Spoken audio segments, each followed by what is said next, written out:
Hey YouTube, it's a cloudy day. I recently had a friend reach out to me with this question, and I'm not going to name him because I don't want to embarrass him and it's not personal, but I wanted to answer his question in video format because I thought that it might be helpful for some of you. You're living back in the US, you're unhappy with your life back in the West, because why wouldn't you be unhappy with your life in the West? Many of us are unhappy there. He's asked me this question multiple times. The first couple times I told him no, and then I pivoted toward telling him I don't give advice. He asked me, can I come over there with 12K, $12,000 US? And I told him I don't think that's a good idea. But I later thought more on it, and I could explain why that could be workable in some unique scenarios. But first off, let's go ahead and get into why I don't think it's a good idea. So you've got $12,000. So you've got $12,000 in your pocket and you're living in the US. You're thinking, man, I don't like it here. Most of the people watching this channel probably feel the same way, and I want to go to Southeast Asia. I want to go to Vietnam, I want to go to Thailand, I want to go to the Philippines, and I'm going to just take my $12,000 and I'm going to make it work. Your 10 to 12K is like sand in an hourglass. Each expense that you make, each purchase that you make, you buy lunch, you pay for some toiletries, you buy some shampoo, some toothpaste. That's sand dripping out of your bank account. And the more money you have, the more sand you have. But it's finite. We all have finite amounts of money. Even the richest people in the world have finite amount of money. But with $12,000, you have to break down that budget. Okay, so you've got 12K. You're gonna buy a flight to Southeast Asia. Hopefully you buy a round trip ticket. Hopefully you're not buying a one-way ticket. You're thinking, well, I'm gonna make some money online. I'm gonna start a YouTube channel. I'm going to do some digital nomad work. I'll be doing graphic design, some programming. Okay, so what does it cost you to fly to Southeast Asia? Well, for much of the US, you're talking at least $500, $600, $700 one way. I flew here, it was about $1,100. This was last summer when flights were still pretty pricey. Of course, summer is gonna be more expensive to fly as well. I spent $1,100. But let's say you get a better price than I got, you got it for $700. So now you're down to $11,300, okay? You land in Thailand and you are thinking, well, I need to go get an apartment. So I've got $11,300, that pays for a lot of rent, right? Well, we know that our only expense is not just rent. We've got to pay for food, we've got to pay for transportation. So you pick Chiang Mai. Chiang Mai is one of my favorite cities. It's more economical than Bangkok. So you're thinking, okay, I'll go get a rental. Okay, so you find a rental for 300 US, right? You find a decent rental, not the most local style, not the most high-end, you're paying $300 a month. Okay, you put down your first month's rent and your deposit, so another month's rent, so $600. Okay, now you're down to $10,700, and you haven't bought any furnishings, you haven't paid for any food. Let's say you're budgeting $10 a day for food. Okay, so that first month's food, $300. So now you're down to $10,400. You still haven't paid for internet service. Let's assume you already own a computer, you already own a phone. So each month, you're gonna spend about $20 on your cell phone bill, let's estimate. I was spending 40 bucks, but I used a lot of data.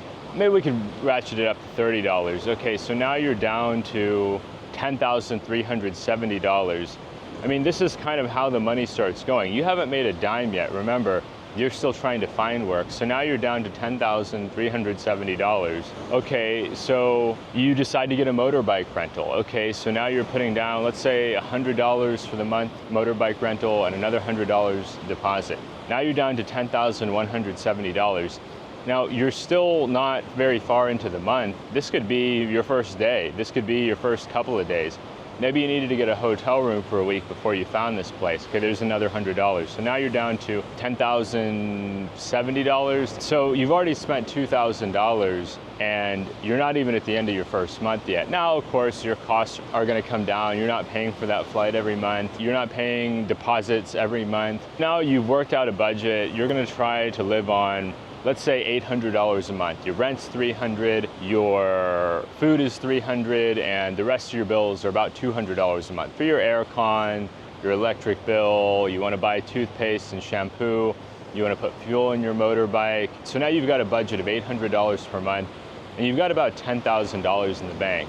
Fast forward a few months, you managed to stay within that budget. Let's say you're 3 months down the line, you arrived in January, it's now April, and you managed to make some money. Finally, it's been 3 months, you got your first programming gig. In the same time that you spent $2,400, you earned, let's say you ratcheted up to $250 per month, so you've earned $750. So now you're down $1,650 in that time span. Fast forward a few months. So you're now down to around $6,000. We're gonna just use rough estimates because I don't have a board in front of me right now. So you're now down to $6,000, but you're making $250 a month, right? I mean, you've got some income, you've got something to show for your time, you're adding on clients, but now you're down to $6,000. You got your rental, your motorbike's fine, your computer is doing just fine for your purposes, and everything seems to be going fantastic. And so you're just gonna keep working away, and you have a feeling, hey, give me another few months, I'll add on a few more clients, I'll get up to that $800, things will work out. And then you remember, oh, I gotta pay my immigration fees. That's $100 I wasn't expecting to spend. So now you really didn't get ahead that last month. Now you didn't really fall behind that last month, $550. You really fell behind $650. So now you're down to $5,900 because you forgot to go to immigration. You just weren't thinking about it. You were working so much.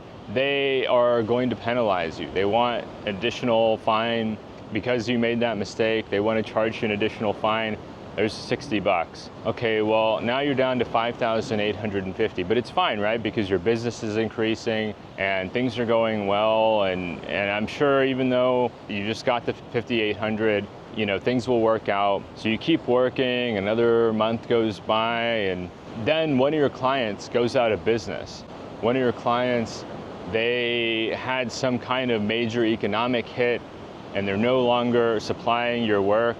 Okay, so now your income drops in half. Now you're only making $125 for the next month. Now you're going in the red, $675 per month. A few more months goes by, you check your bank account, you're sitting at about $4,000. Now you can measure about how long you have. Let's say you're going negative $600. What happens if you don't add more clients? Let's say it's a recession and you're just not adding the clients that you need, but then all of a sudden you find one. You find one that's gonna pay you an extra $300 a month. So now your income's back up to $450 a month, but you're still burning $800. Okay, well, you've got your $4,000, and now you've got 12 months to get to there. That's fine. You got a year. You've been able to get up to $350, $400 a month. You should be able to make it there, right? Well, all of a sudden, your phone gets snatched. You turn the other direction at a cafe, you weren't paying attention. Somebody comes up and pockets your phone and walks out. Okay, now you have no phone, and your money's diminishing. Are you gonna buy a new phone? Okay, well, you're down to $4,000. Can you afford a new phone? You're starting to get into what I call the red zone, because you have to price out, what is it gonna cost me to go back home? Because now it's starting to look like things aren't working out. Things aren't really going the direction that you had hoped that they would go in. You're starting to reach out to friends back home. Hey guys, it's not looking so good over here in Thailand. I just had my phone stolen. I'm down to about $4,000, and I don't know how I'm gonna cover my $800 a month expenses in a short time frame. And even if I do, I still don't have an emergency fund. That's not for me to go in the green every month. That's for me to just break even every month. Well, you know, maybe your friend back home has got a job for the summer. They'll be able to get you in, working in a restaurant, and you're gonna be able to start to add to that. But you don't wanna go right away.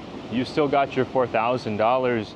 You're still trying to program, you're still trying to add more clients. And so you tell them, I'm gonna work the summer, I'll come back in the fall. If I still am not at break even in the fall, then I'll be able to come back, things will work out. Another 3 months goes by, and you realize, look, I gotta have a phone. So you go down, you buy a $300 phone, plus your expenses every month. You're now down to $2,000. Okay, at this point, you're nervous. I mean, you're facing the prospect of going back home. You're having to tell your clients, look, my situation is becoming untenable. I'm not earning enough to be able to sustain my life here, and I've got to go back home. Now, fortunately, you've got family you can count on back home, and so you know that when you land back home, you'll have a free place to live. So finally, with your last month, you're in the home stretch of your money, you go to buy a flight, and you're thinking, oh, it cost me $700 to get here, it's gonna cost me $700 to get back.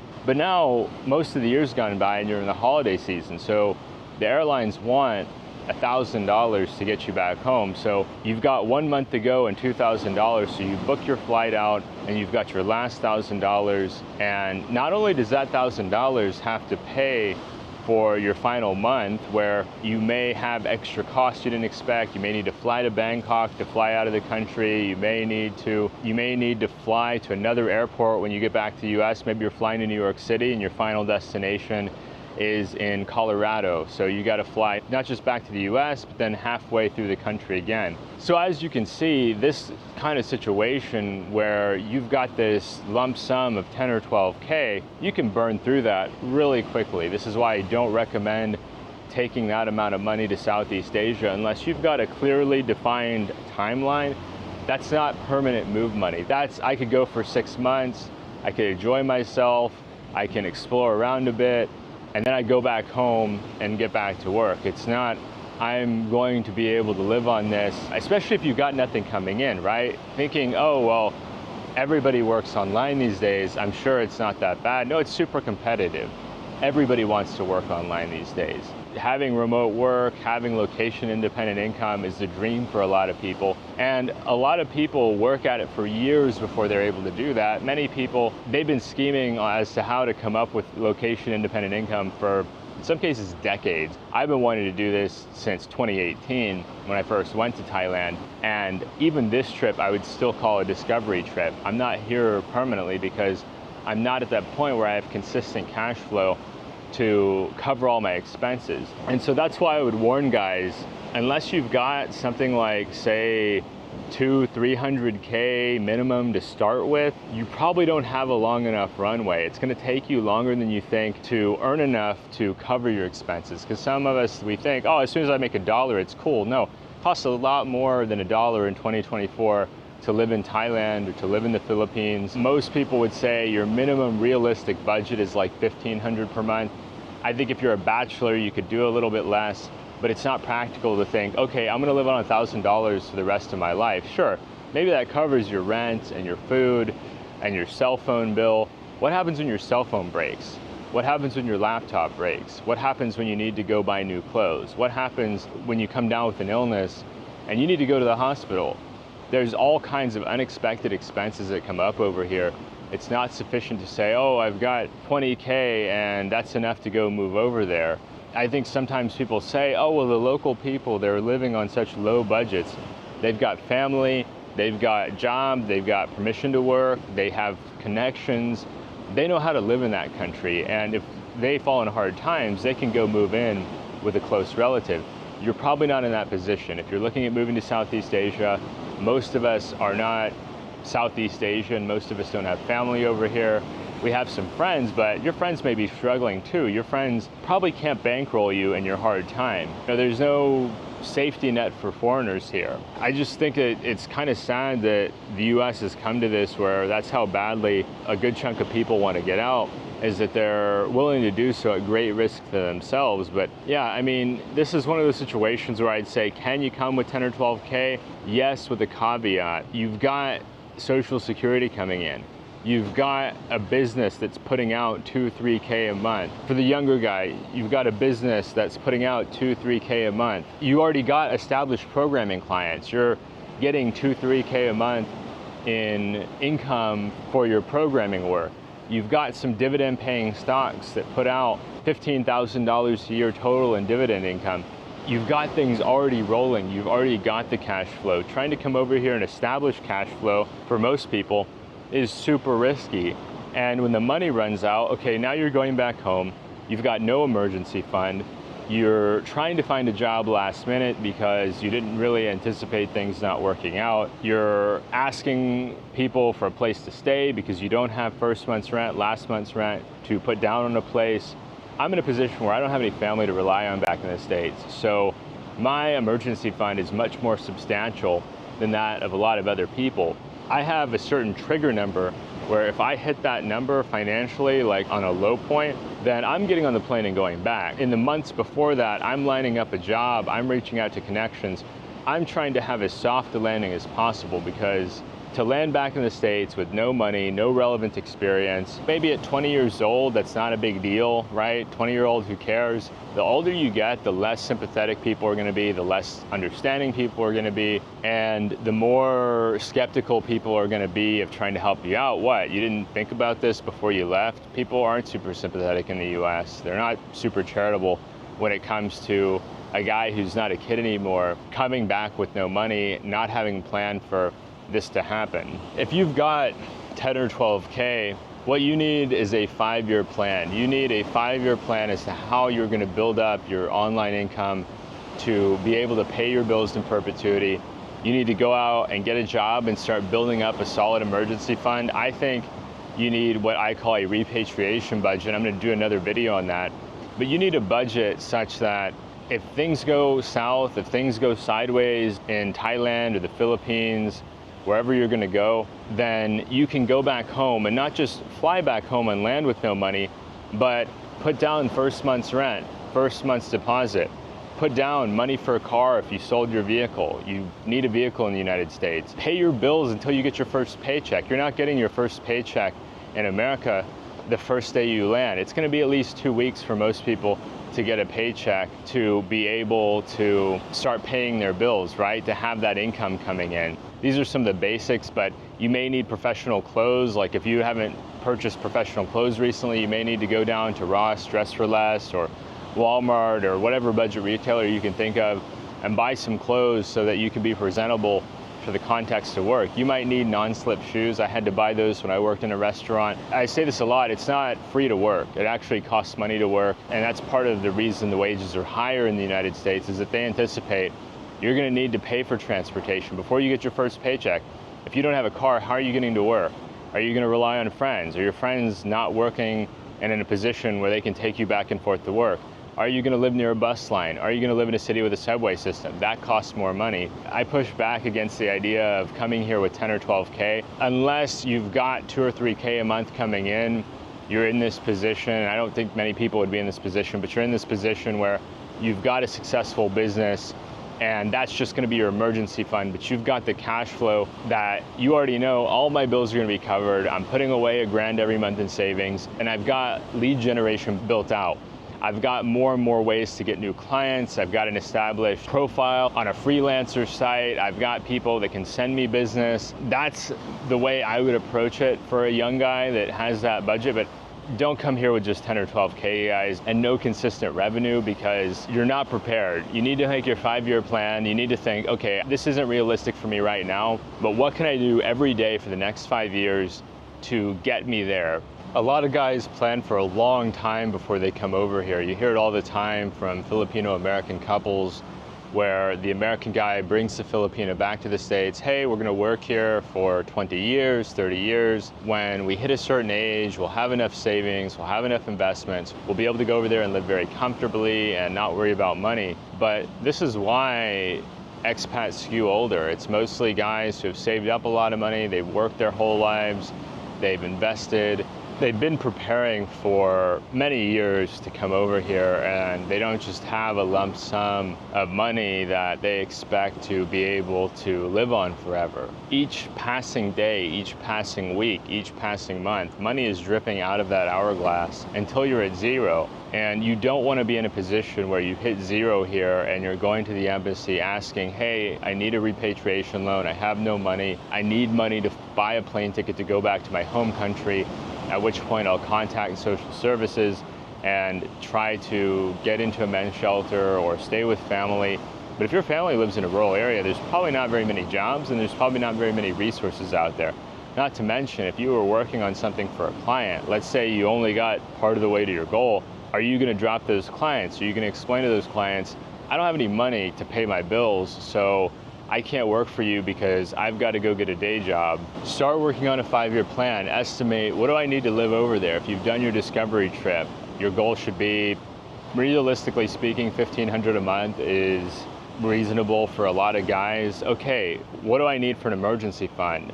10 or 12K is a solid start. I think you need more than that. Okay, what's my repatriation budget gonna be? What money am I gonna use to pay if I need to go back home? If things don't work out here for whatever reason, I need to go back home, how much do I need to reintegrate into life back home? And then work from there. Start to save up your emergency fund. That might take you 6 months, that might take you a year. I don't know what skills you have, I don't know how many hours you're willing to work. Maybe you're willing to get a second job on the weekends. You work Monday through Friday at one job, you work Friday through Sunday at another job. And then from there, okay, how do I get cash flow? Start to learn about investing, start to learn about different investing options. This is not financial advice, so I'm not gonna get specific here, but you need cash flow, and that's gotta come from somewhere or another. Maybe you do your programming at night, you try to build that business up, and then 5 years from now, you've got 10 clients that each pay you $500 a month, whatever it may be, and you're thinking, okay, well, it cost me $2,000 to deliver the $5,000 in services, so now I've got $3,000, now I can go over there.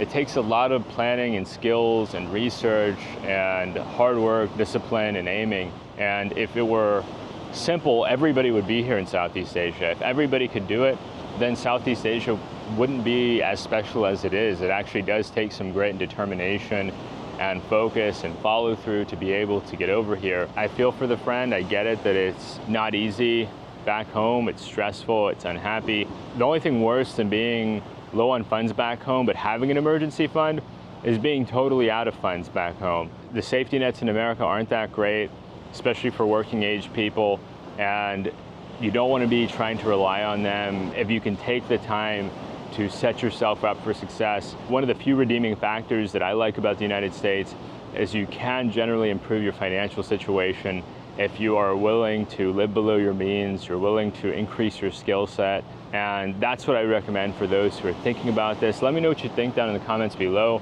Would you come here on 10 or 12K in cash? Why do you think that's a good idea? Why do you think it's a bad idea?